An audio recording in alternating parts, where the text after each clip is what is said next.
The Nal is a lifting stone from India. It's used by wrestlers and by physical culturalists alike. And essentially what it is a stone ring, and in India it's a stone handle. It's a single piece of stone. Here mine are made of concrete with a wooden handle, because that was the easiest way of me constructing them. I'm not a stonemason. They are used in several ways, but the first thing we need to do is lift it.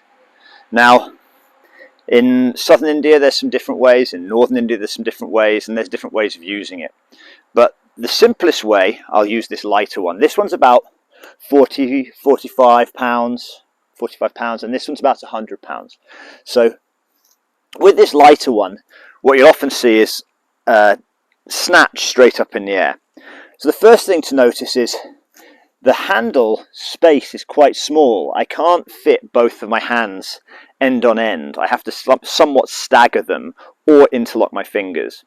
I prefer a staggered grip rather than a finger interlocked grip. So the first way that people lift them is a straight up snatch. So they'll get hold of the nail and just swing it straight up, and then from there they'll do their lifts. In southern India, I've even seen it where they will snatch it single armed up in the air, like so, standard kind of snatch. But that's not the most common way of lifting a nail. Let's use the heavier one to go to the most common lift. So, being heavier, I need to do a two-stage lift. I can't just snatch this one straight in the air. I haven't got the power or the strength. So I'm going to take hold of the nail's handle, and I'm going to bring it to my lap. Then I'm going to hoist it up to my shoulder, onto my trap.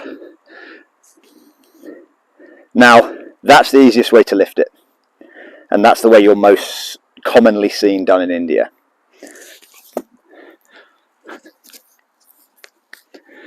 They also, when they drop them on the floor, they like to drop them onto this side of it rather than the flat side, in case they crack or break. So when they get dropped, they're very rarely dropped flat.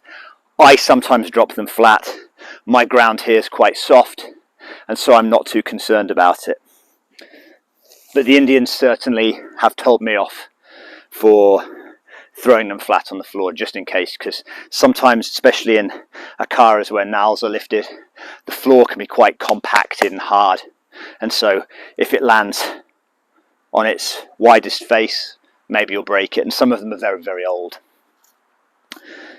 So, first thing I'm going to do with this is the simplest exercise. I'm going to lift it up, and I'm going to perform squats, betaks. It's called a nail betak.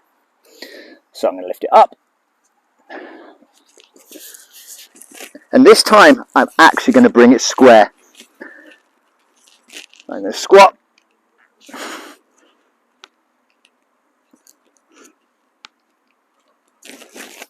and drop it down. Simplest exercise you can do with a dand. So with a nail.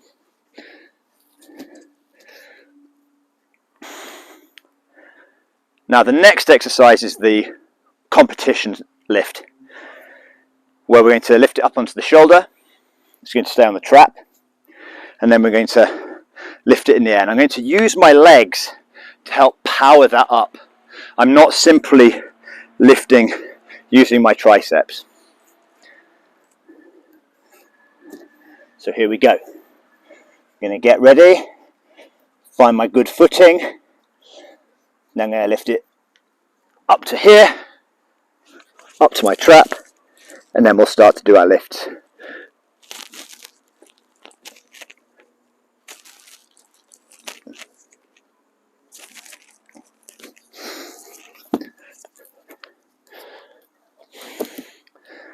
And that's the simple lift. It's essentially a shoulder press. Now you can see why it's on my trap, because it's going to come down. Even if I try and really decelerate the drop, if I drop it onto my spine, over time it's going to cause some damage. So that's the basic way of doing that lift. Although I have been shown some other ways, and I'm going to use the lighter one for this one. So the way that we just lifted it, my legs were square, my feet were square, and I was just lifting it up with square feet. Now, I've been told by some of the gurus in India that this staggered step is good for when you're learning how to lift it. Personally, I found that quite a difficult and challenging way of doing it and prefer the square feet. But let's have a look at the other way. So we stagger our feet and then we kind of lift it forward.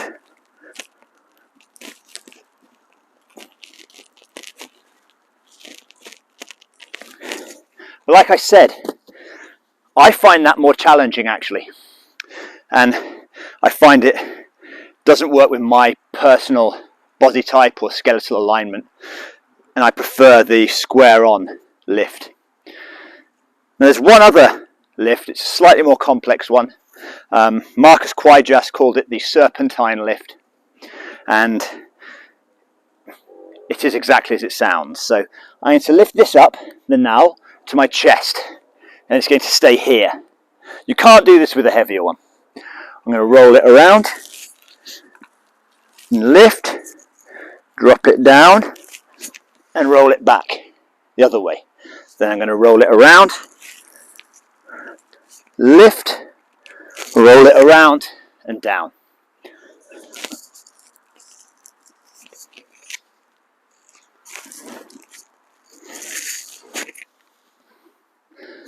And that's the serpentine press. So there you have it, that's the now. It's quite an unusual tool. They tend to be rarer and rarer in Akharas in India these days, as dumbbells are starting to be used or have been used for several years to replace them, and more modern weight equipment's being used. But it's somewhat of a shame because the technique's very different. So the only place you'll really find these used in the manner here is in Varanasi in North India. I've seen in Bengaluru, smaller ones, and they're used as a pair and they're swung like dumbbells are swung. But that's definitely a very specifically Karnataka state way of using them in those pairs, and those ones are extremely beautiful actually. They're carved very intricately, whereas the ones in Varanasi are much plainer but much bigger, and some of them get to enormous weights in the hundreds of kilos. I've seen some which I can't even comprehend somebody even picking up, and no one has done for over a century at least. There you have it, the now. Interesting tool.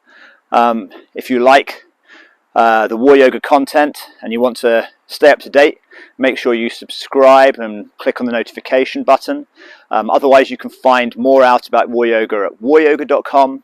You can look at Instagram, which is where I post large amounts of material, and you can also check out the Facebook page at WarYoga as well.